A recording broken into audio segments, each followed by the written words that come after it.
What if the way we've been teaching children to read for decades is actually setting them up to fail?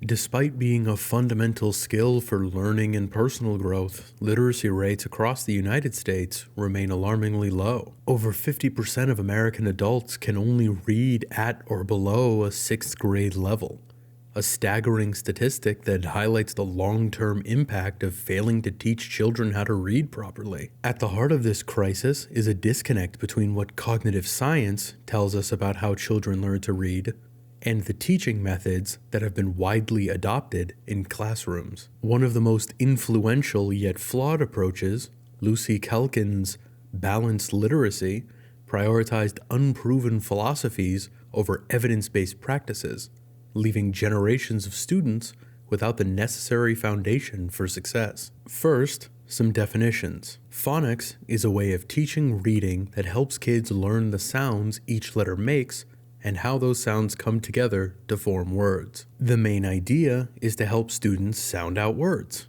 which makes it easier for them to read and spell. This is how children across the country were traditionally taught to read. Whole language learning, on the other hand, focuses on teaching kids to understand entire words and phrases in context, often using stories and pictures. Instead of breaking words into their individual sounds, students are encouraged to recognize and memorize them as whole units. This approach aimed to make reading more enjoyable and meaningful, but it can create challenges when students encounter unfamiliar words that they haven't seen. To fully understand how this method became so popular, we have to start with Marie Clay. Born in New Zealand in the late 1920s, she revolutionized literacy education with her development of whole language learning. Clay believed that children learn to read naturally through immersion in meaningful texts, focusing on context, storytelling, and comprehension rather than explicit phonics instruction. Her approach resonated with educators eager to move away from the rigid, drill-based methods of the time, offering a more holistic and engaging way to teach reading. In 1983, Clay developed the Reading Recovery Program, an early intervention designed to help at-risk first-grade students close gaps in their reading skills. The program, which was adopted by many New Zealand schools, emphasized a whole language approach by providing individualized instruction to struggling readers. By 1985, Reading Recovery was introduced to the United States, where it became widely implemented, offering students the support they needed to catch up to their peers within 12 to 20 weeks, or so they claimed. Clay's work gained significant recognition. She was inducted into the International Reading Association's Reading Hall of Fame in 1982, and in 1987, she was appointed a Dame Commander of the Order of the British Empire for her contributions to education, and a Dame is like the equivalent of a knight. In 1992, she became the president of the International Reading Association,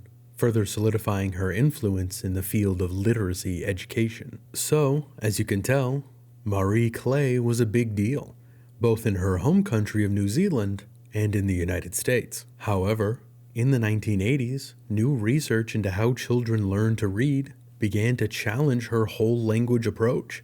Eye tracking studies, for example, revealed that skilled readers rely heavily on decoding words by their letters, rather than solely relying on context or guessing. As Emily Hanford, journalist and creator of the Sold a Story podcast, points out, good readers process virtually every letter in every word as they read. They didn't skip, they didn't look at whole words, and that finding was replicated over and over again.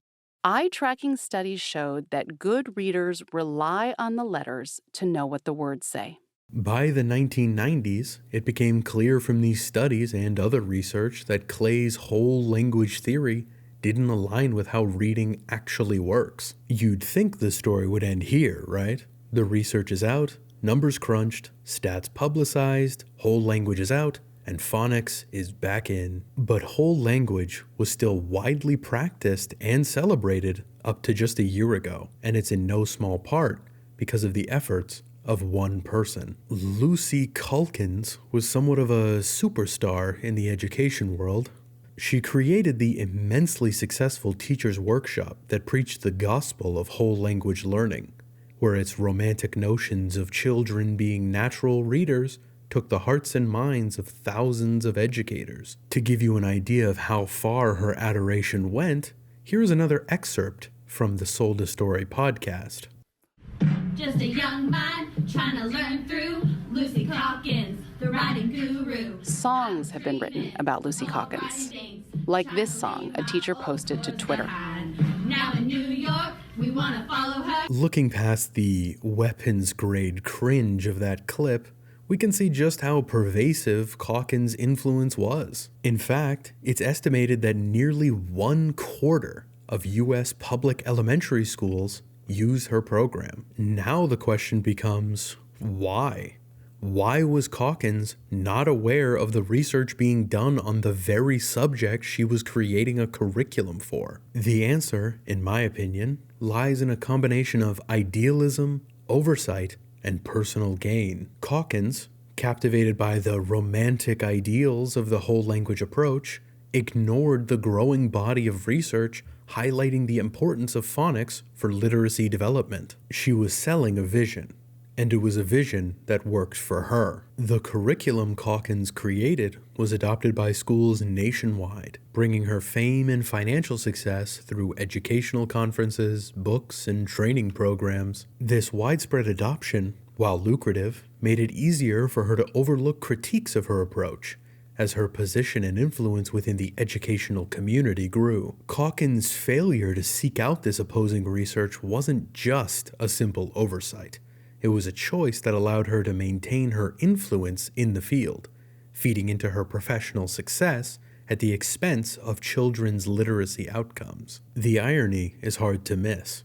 The person who once espoused the importance of listening to children's voices and letting them choose what they want to read seemed deaf to the research that was speaking directly to her. But in recent years, the tides have shifted dramatically. In addition to Calkins revamping her curriculum to incorporate phonics, 15 different states have introduced legislation to place greater emphasis on the science of reading. This shift is largely attributed to the growing body of research that emphasizes phonics-based instruction as the most effective method for teaching children how to read. Much of the credit for exposing the flaws in whole language instruction goes to journalists like Emily Hanford, whose investigative reporting, particularly through the Sold a Story podcast, raised awareness among parents, educators, and policymakers about the disconnect between popular reading programs and the findings of cognitive science.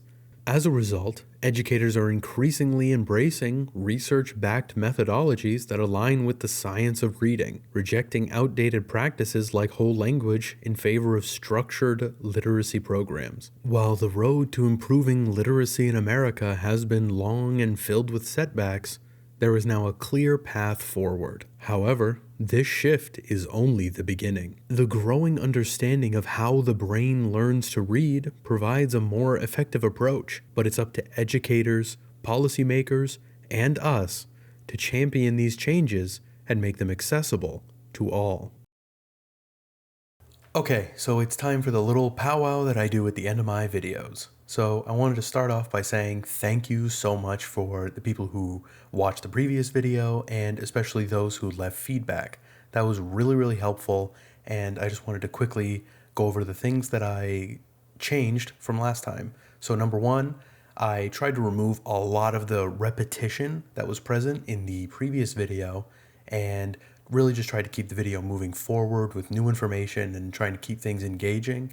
And I also tried to add like a little bit of levity with like the cringy teacher singing clip, and so hopefully that got a laugh out of people and that kind of thing.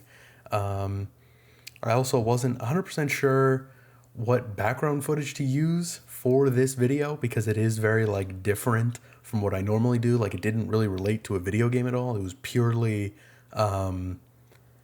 real life stuff, even though and also really serious life stuff at that. So hopefully nobody felt misled when they saw bully footage and thought I was going to start talking about bully, even though that game is really cool and I like it a lot.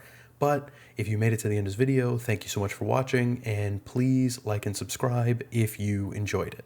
Thank you.